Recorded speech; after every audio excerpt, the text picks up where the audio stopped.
क्या सास बन सकती है माँ? अरे क्यों रे, काम में ध्यान नहीं है जो सब्जी में नीरा नमक भर दिया। मुफ्त में रोटी तोड़ने की आदत पड़ी हुई है। ये सब यहाँ नहीं चलेगा। गलती हो गई माँ जी, माफ कर दीजिए। माफी चाहिए? चलो ठीक है, ये नमक भरी सारी सब्जी खत्म कर। कुछ भी फेंकना नहीं चाहिए, मिल जाएगी माफी। सुनैना की शादी कुछ महीनों पहले ही वासु से हुई है, जिसके बाद से उसकी जिंदगी इस नर्क में जल ही रही है। और अब यही सुनैना की आम जिंदगी है, जिसमें उसकी सास हर छोटी बात पर और कभी कभी तो बिना किसी बात के बस उसे परेशान कर खरी खोटी सुनाती ही रहती है। सुना ना, कल मुही कहाँ मरी हुई है, इधर तो आ। सास की आवाज सुन सुनैना भागती हुई उसके पास आती है। क्या हुआ माँ जी? अरे तुझे पता है मेरे पैरों में दर्द रहता है, तो मुझसे बदला लेने के लिए टीवी का रिमोट इतनी दूर रख दिया। अरे मुझे ज्यादा खड़ा कर पैर तुड़वाना चाहती है क्या? आज पूरा दिन तू एक पैर पर काम करेगी। अगर कहीं दूसरा पैर जमीन पर रखा तो मुझसे बुरा कोई नहीं होगा। सास और सुनैना की ये कहानी उसकी ननद सिम्मी बहुत करीब से देख रही होती है, जिस वजह से उसके मन में ससुराल और सास के लिए डर बनने लगता है। इसी तरह दिन बीतते हैं। एक शाम वासु और सुनैना साथ बैठे होते हैं। क्या बात है, तुम दिन पर दिन कमजोर कैसे होती जा रही हो? नहीं तो आपको ऐसे ही लग रहा होगा, मैं बिल्कुल ठीक हूँ। हो सकता है, पर चलो ध्यान रखना, मुझे कुछ काम है। ऐसा बोल जैसे ही वासु जाता है, तभी सिम्मी वहां आ जाती है। भाभी, आप भाई को माँ के बारे में बता क्यों नहीं देती? वो आपके साथ बहुत गलत करती है। क्या सारे ससुराल वाले ऐसे ही होते हैं? भाभी, मुझे तो शादी नहीं करनी, बहुत डर लगता है मुझे। अरे तुम बेकार ही टेंशन ले रही हो, ऐसा कुछ नहीं है। मुझे पता है तुम्हारा ससुराल बहुत अच्छा है, इसलिए खुशी खुशी ससुराल की तैयारी करो। सिम्मी तो वहां से चली जाती है, लेकिन सुनैना उसकी बातों से सोच में पड़ जाती है। कुछ दिनों बाद सुनैना के मम्मी पापा और भाई उनके घर आते हैं, जिन्हें देख सास हैरान रह जाती है। आप लोग सुनैना से मिलने आए हैं? अरे बहू, देख तो तेरे मम्मी पापा आए हैं। जी नहीं, आज हम यहाँ लड़की नहीं लड़के वाले बनकर आए हैं। हाँ माँ, मैंने ही सिम्मी और शरद के रिश्ते की बात मम्मी पापा से की थी। शरद हमारी सिम्मी के लिए परफेक्ट है।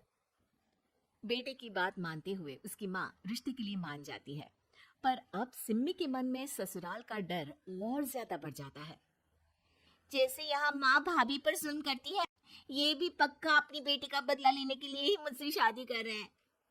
इसी सब के बीच देखते ही देखते सिम्मी शरद की शादी हो जाती है और सास के नाम से डरी सहमी सिम्मी ससुराल पहुंच जाती है।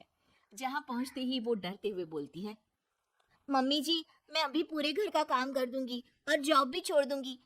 जैसे आप कहोगी मैं सब कुछ वैसे ही करूंगी। अरे इतना डर क्यों रही हो?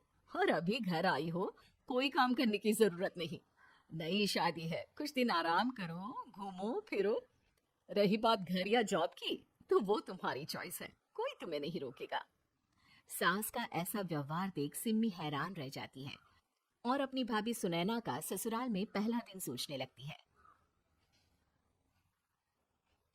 चलो हो गया कार्यक्रम खत्म, जा वासु आराम कर। बहू, तू अपने काम पर लग जा। काम से मेरा मतलब है घर का काम, क्योंकि अब से तुम इसके अलावा और कोई जॉब वॉब नहीं करोगी। हाँ। क्या हुआ, कहाँ खो गई? लगता है सपनों में ही घूमने लगी। बताती हूँ तुझे अभी। मेरी बेटी का मजाक बनाएगा? सपने में क्यों, असलियत में घुमा कर ला जा। ससुराल की ऐसी इमेज सिम्मी ने कभी सपने में भी नहीं सोची थी। अपने आप को बहू नहीं, बेटी सुन उसे बहुत हैरानी होती है। लेकिन जैसे जैसे समय बीतता है, तो अब सिम्मी को किसी भी जगह से ज्यादा ससुराल अच्छा लगने लगता है। एक दिन सिम्मी सबसे मिलने मायके आती है, तो अपनी माँ को भाभी पर चिल्लाते हुए देखती है।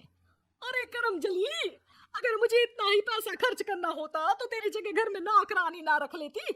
तुझे लेकर आई जिससे नौकरानी का पैसा बचे, पर तू तो उससे भी ज्यादा खर्चा करा रही है।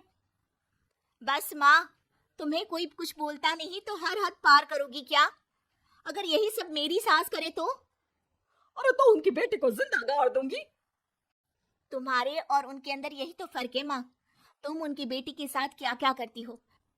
सब कुछ पता होने पर भी वो तुम्हारी बेटी को पलकों पर बिठा कर रखते हैं। एक आप हैं, उनकी बेटी को अपनी बेटी जैसा तो क्या बहू तक नहीं समझती। माँ, आपको सुनकर मिर्ची जरूर लगेगी, लेकिन मेरी सास मेरी माँ से अच्छी माँ और सास दोनों हैं। इस पर सिम्मी अपनी माँ को अपने ससुराल और उसके प्यार के बारे में सब कुछ बताती है, जिसे सुन सुनैना की सास को अपनी हर गलती का एहसास होता है। अगर वो चाहते तो आराम से अपनी बेटी का बदला मेरी बेटी से ले सकते थे, पर उन्होंने ऐसा नहीं किया और तुझे हमसे भी ज्यादा प्यार दिया। तुम दोनों ही मुझे माफ कर दो। इसके बाद तो जैसे सुनैना की सास का रूप पूरी तरह बदल जाता है। Mission successful. रिवेंज लेना है क्या?